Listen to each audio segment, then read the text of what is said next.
Politics is not a profession. இது வந்து ஒரு தொழில் இல்லை, இது ஒரு சேவை. அரசியல் என்பது ஒரு சேவை. ஆனால் தொழிலாக இப்போ பாவிக்கிறாங்க எல்லாரும். ஏகப்பட்ட பணத்தை செலவு பண்ணிட்டு கோடிக்கணக்கில் செலவு பண்ணுவாங்க, வந்துட்டு அதை விட 10 மடங்கு 100 மடங்கு அவங்க ஊழல் செய்வாங்க. இப்படி தான் போயிட்டுருக்கு. ஆனால் நாம் இப்போ இவர்களெல்லாம் பணம் இல்லை, சங்கத்திடம் பணம் இல்லை, அவர்கள் வந்து நிற்கிறார்கள். அவங்க செலவு பண்ண வேண்டிய அவசியம் இல்லை. அவர்களை வெற்றி பெற வைப்பது நம்முடைய கடமை, மக்களின் கடமை. ஏன்னா மக்களுக்கு தான் சேவை செய்ய வர்றாங்க, அவங்க ஏன் செலவு பண்ணணும்? இப்போ நாமெல்லாம் அவங்க வந்து அவர்கள் வெற்றி பெறுவதற்கு சேவை செய்ய வேண்டும், பணியாற்ற வேண்டும். அதில் என்னென்னா அவங்களுக்கு நிதி ஆதாரங்களை நீங்கள் கொடுத்து உதவுங்கள், சங்கத்திற்கு நிதி கொடுங்கள். இந்த தேர்தல் முடியும் வரை உங்களால் என்ற நிதியை தொடர்ந்து கொடுத்து கொண்டிருங்கள். எங்களால் முயன்ற அளவு சங்கத்தம்பிகளுக்கு நாங்கள் உதவ வேண்டும். சங்கத்திடம் பணம் இல்லை, எல்லாருமே பணம் வச்சுருக்காங்க. இப்போ இவர் திமுக அவங்கெல்லாம் கோடிக்கணக்கில் லட்சம் கோடிகள் கணக்கிலெல்லாம் அவங்க வந்து பணம் வச்சுருக்கிறாங்க. தொடர்ந்து 70 வருஷமாக நம்ம ஆண்டுகிட்டு இருக்கிறாங்கிறது தெரியும்.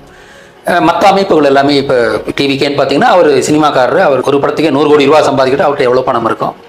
ஆனால் 5ஆம் தமிழ் சங்கத்தம்பிகள் போட்டியிடும் தம்பிகளுக்கு தான் பணம் இல்லை. எனவே பொதுமக்கள் அவர்களுக்காக நீங்கள் போராடுங்கள், அவர்களுக்காக பணியாற்றுங்கள்.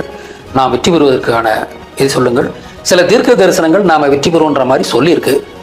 அதனால் அதை நாம் நம்பி நம்மால் என்ற அளவு நமது மக்கள் வெற்றி பெறுவதற்கான ஏற்பாடுகளை செய்வோம்.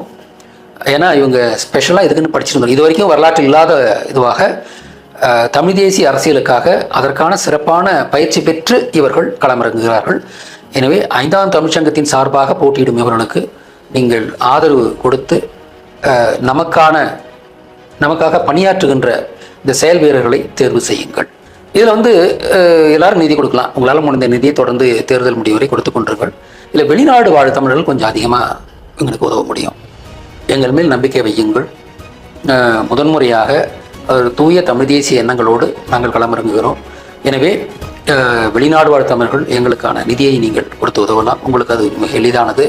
மற்றபடி எல்லோரும் நிதி கொடுங்கள். தேர்தலை சந்திக்க வேண்டுமானால் குறைந்தபட்ச நிதி தேவை. இப்போ நான் மீண்டும் சொல்கிறேன், அவங்க நமக்காக நாம் நிறுத்துகிற வேட்பாளர்களை நமக்காக உழைக்க வர்றாங்க. அவங்க வந்து தே ஆர் பீயிங் சர்வீஸ். அதனால் அவங்கள வெற்றி பெற வைக்க வேண்டியது நம்முடைய கடமை. அவங்க பணம் செலவு பண்ண வேண்டிய அவசியம் இல்லை.